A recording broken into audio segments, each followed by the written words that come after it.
So there's a lot of corruption going on with the Biden administration. There's also just a lot of, for lack of a better word, idiocy going on. It seems like a lot of incompetence. To help me explain some of the big stories in the news today, I have Joe Biden's former note taker and stenographer, Mike McCormick. Mike, thank you for coming on the show again. Steve, thanks for having me back. So the last time you were on, you divulged to us details of the note taking that you took in Ukraine that would tie Biden to getting Hunter a job with Burisma, getting policy, American policy and taxpayer money shifted over to protecting Ukraine and Burisma. Now Hunter Biden is saying this had nothing to do with Daddy. It was just that they wanted me in order to keep Vladimir Putin at bay. None of that Hmm. makes any sense. And so I want to talk a little bit about this. Where do you see this case going against the Biden family? Because now Hunter has testified that there is no there in Burisma in Ukraine. There was no you scratch my back, I'll scratch yours. It was just because he was great and that his presence would keep Vladimir Putin at bay. What are your thoughts? Are the Republicans, is the House going to be able to get anything on Hunter Biden? Well, they are set to have a four-person panel in public in front of the Oversight Committee. I think that's March 20th. Um, so very soon. Hunter Biden sitting side by side with Devin Archer, his co-conspirator, and then two people, a guy named Galanis, who is in jail, is in prison right now, and it seems like he's trying to get himself out of jail by telling the truth about what he knew about the crime he committed. He was convicted for was defrauding the Oglala Sioux tribe in the Dakotas. I think it's South Dakota, um, from like a bond sale, a fraudulent bond sale. Devin Archer is scheduled to go to prison for that.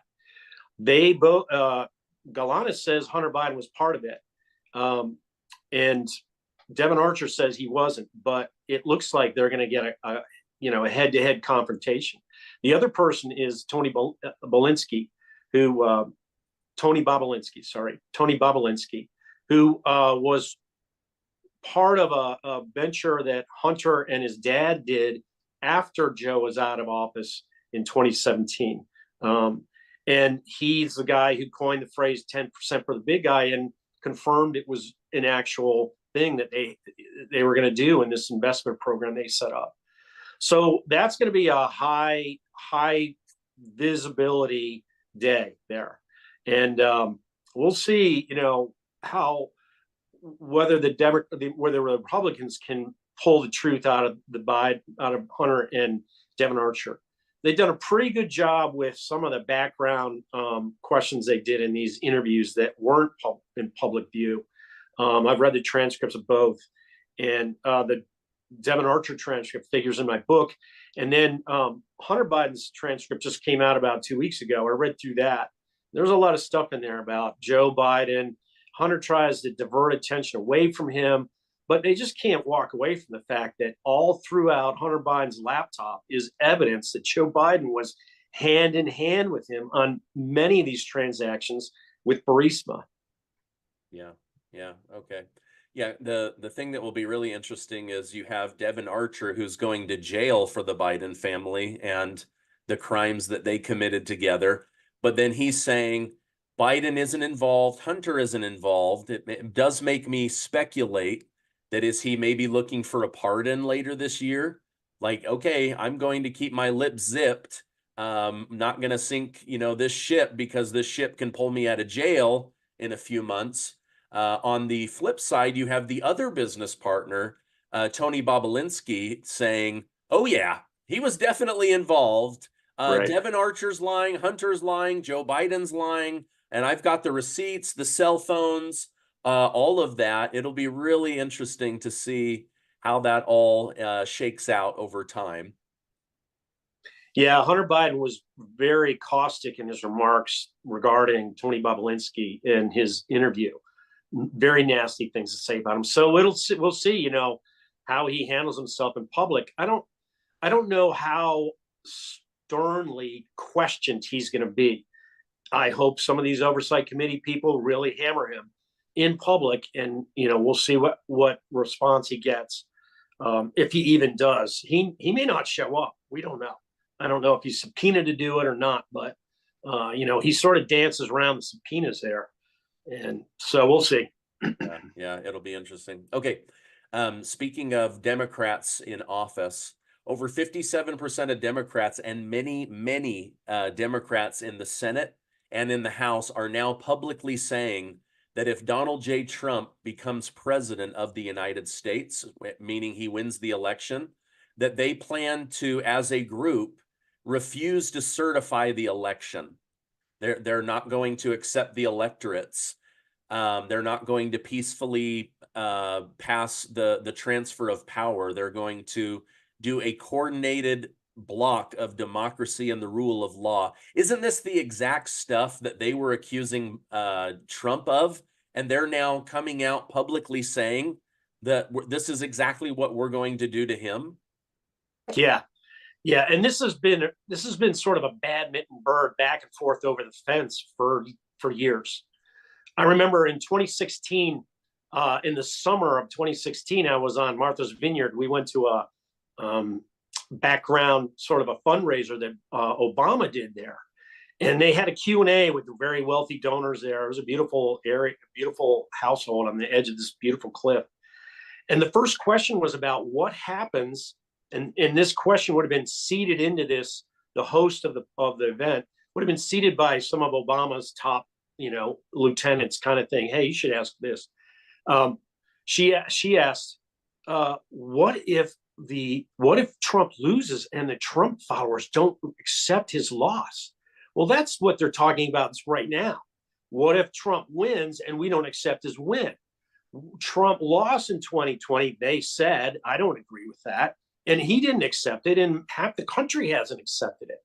So I think this is them trying to gin up funding, fundraising, and and lead into the election. They'll make it a fundraising spiel and their stump speech spiel. But in the end, it depends how high the turnout is for Trump.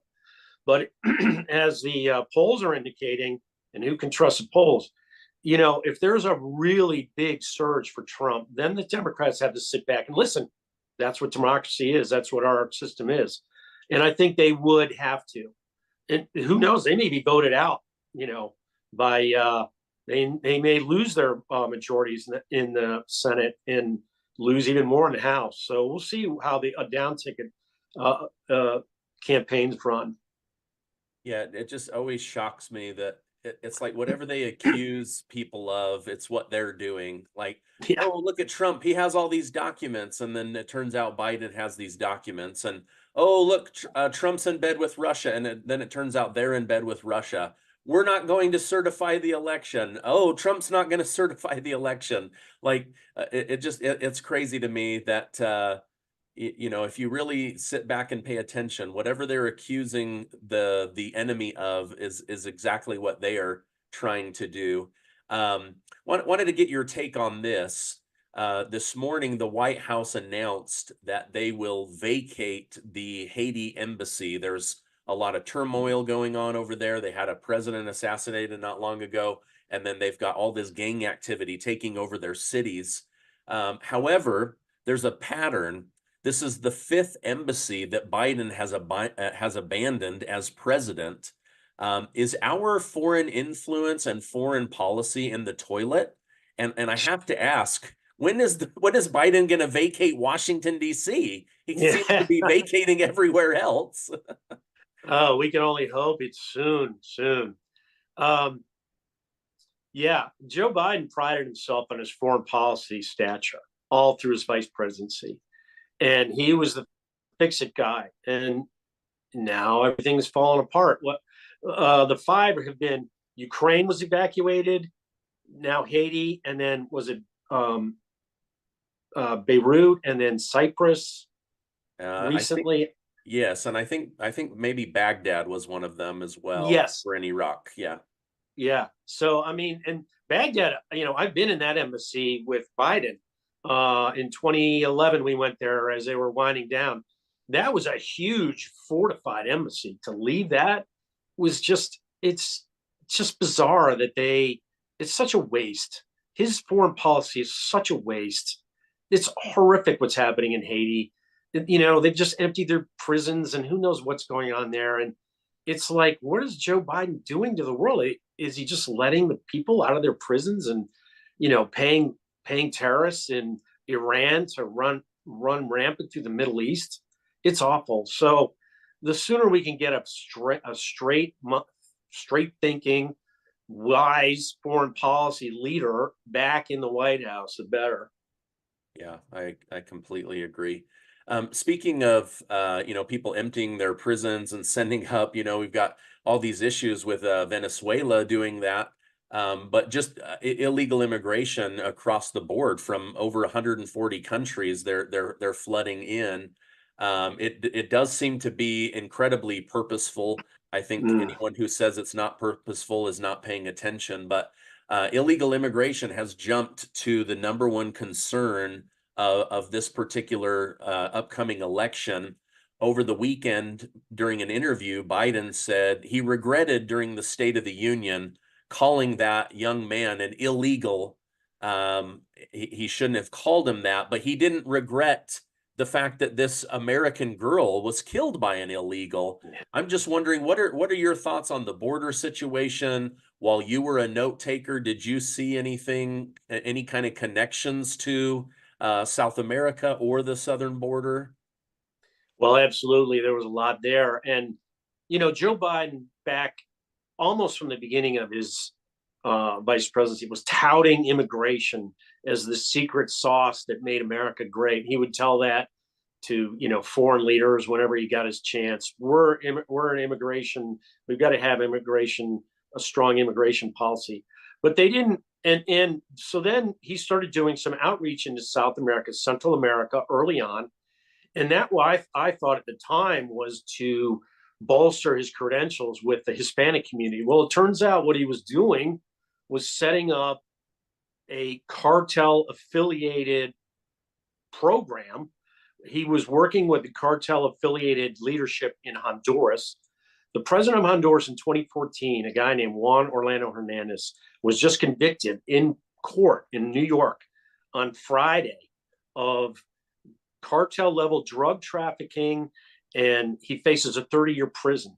And Joe Biden knew at the time he was dealing with this guy. And I've seen a photo of Joe Biden and this guy. Oh, we just dropped. Oh no, Oh, we're there's a still there. photo. I'm trying to bring Fantastic. up the photo you sent me. There's the photo. You brought it up. Yes. So that's a photo I provided you with. That's Joe Biden shaking hands with Juan Orlando Hernandez in the Roosevelt Room in the West Wing. I think this picture was taken in 2014, and I think it was taken by a White House photographer.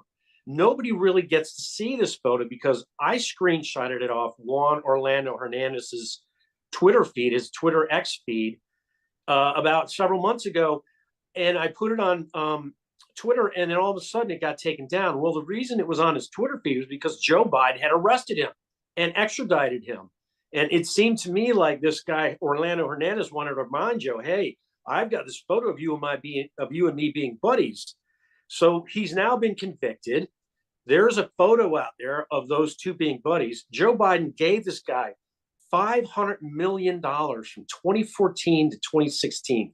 All the while, he knew he was dealing drugs in the United States.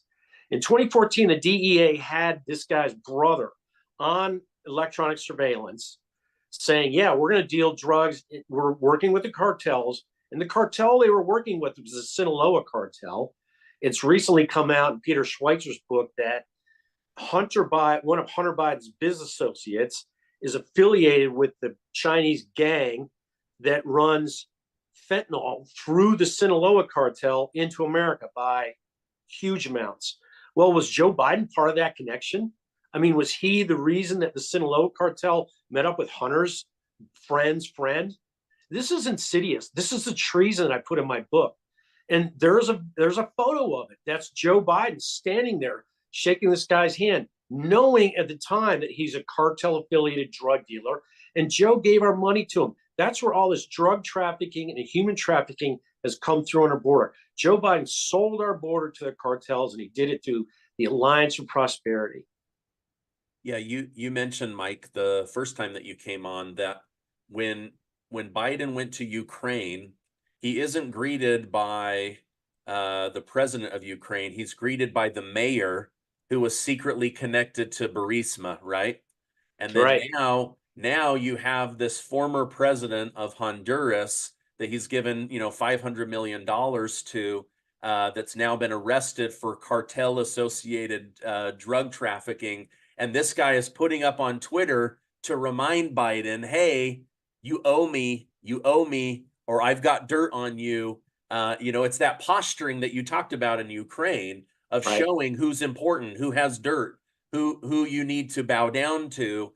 And so it does seem that he may be flashing signals. Hey, don't forget me. I've got stuff that you owe me on.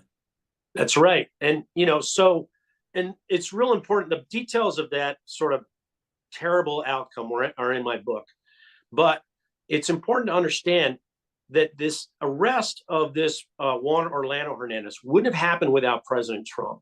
President Trump took over in 2016 and inherited this Alliance for Prosperity problem, this corruption that was going on in Honduras and El Salvador and Guatemala. And he put a stop to it to try to stop the immigration, the illegal immigration that was coming across the border. And he did that through Remain in Mexico. One of the guys who was helping him with that was General John F. Kelly, who was then the Secretary of Homeland Security. Turns out Kelly was a really good friend of Juan Orlando Hernandez.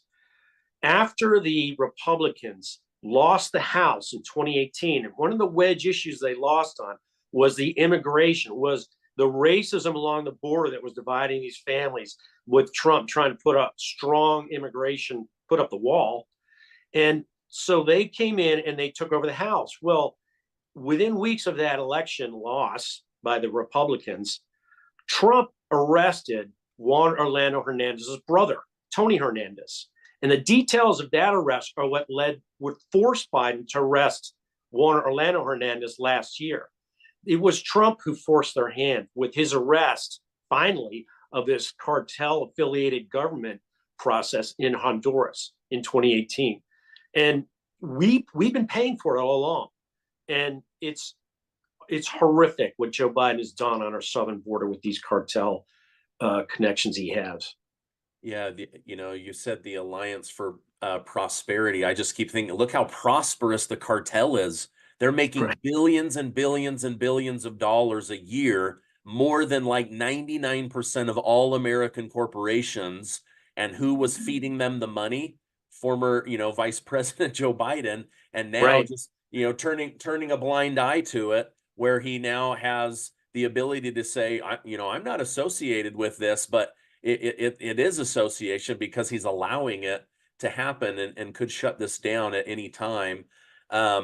Okay, a couple more questions. I appreciate you coming on and doing this interview.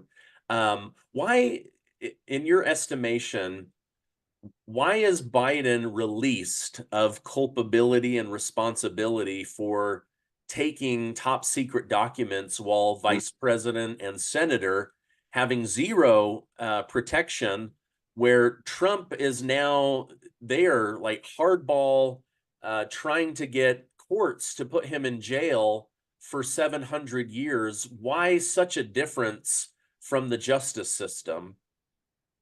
Well, the Democrats have politicized it to a point where it's not really a justice system. It's their own private lawfare operation. I mean, they're trying to take Trump out in a way that, voters can understand. Oh, he's a criminal. I hear that from people. And I'm like, wait a minute. What's he been convicted of? And I say it of Joe Biden because I'm a witness. I can say that of Joe Biden. He's a criminal because I witnessed him committing a crime. He hasn't been convicted, but I can say as a witness to the crime, I've seen him be a criminal. Here's my evidence.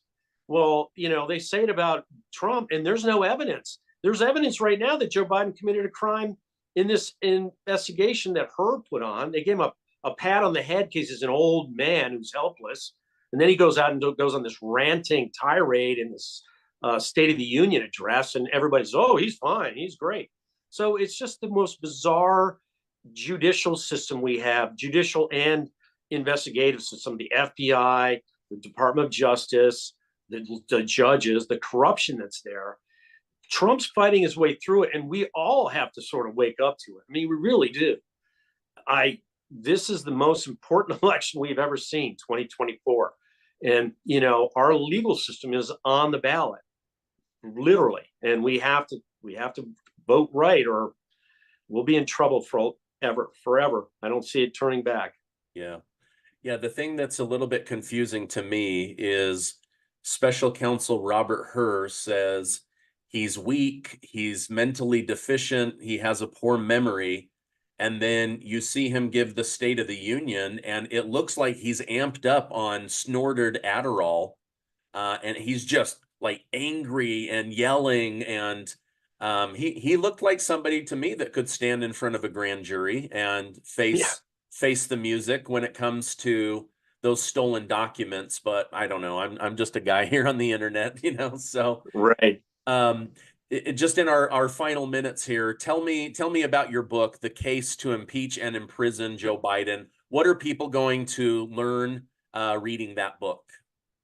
Well, that photo was a real eye-opener. And I didn't realize that Juan Orlando Hernandez was going to be convicted so quickly. I thought there was a trial set for later in the year. So they're going to see that Joe Biden committed crimes in Ukraine, committed treason on the southern border with this guy, Orlando Hernandez. He's got him in jail now where he holds the pardon over his head to keep him quiet. So there's no real information coming out of it. You hardly read about this trial anywhere. I was surprised to read it. And so they're really using the media, they're using lawfare to keep the lid on all of Joe Biden's criminality. Well, I'm the one that was there, and I'm the witness that was there. And I tell people, this is where it is. This is where the evidence is. And this is the case. And the more people I really appreciate the way people are buying the book and responding to it and putting in really good reviews of it. That surges it up the ranks in Amazon. And then what happens is they have to deal with it. You know, once it becomes a top seller on Amazon, that becomes something that the media has to deal with. You know, why is this book selling so well on Amazon? So I really appreciate all the attention you've given my book. And, you know, anybody who buys it is going to be getting the truth about Joe Biden's criminal corruption and downright evil treason. Yeah, it reminds me of this border situation where for 3 years he had coverage from the mainstream media that there was no issue. And then they can't ignore the stories in Chicago and LA and Seattle and New York. It's gotten away from them to the point where they're like, oh, wait a minute. Yeah, no, you know what? We are going to solve that border issue, and you need to keep me president. And so if we can get, you know, your book and the evidence and this connection to the cartel and to Ukraine, and Burisma Energy and benefiting his family members, we've got to surge that to the point where they can't deny it or cover it up anymore. And that's why I wanted to bring you on. Mike, thank you so much for joining me. I'm going to put a link to your book. I'm going to put a link to your Substack down below. Folks, if you like this information, please give this video a like, hit that subscribe button, go support Mike McCormick, check out his Substack. And Mike, I hope you have a great rest of your day. Thank you for coming on today. Thanks, Stephen. Great to be with you again.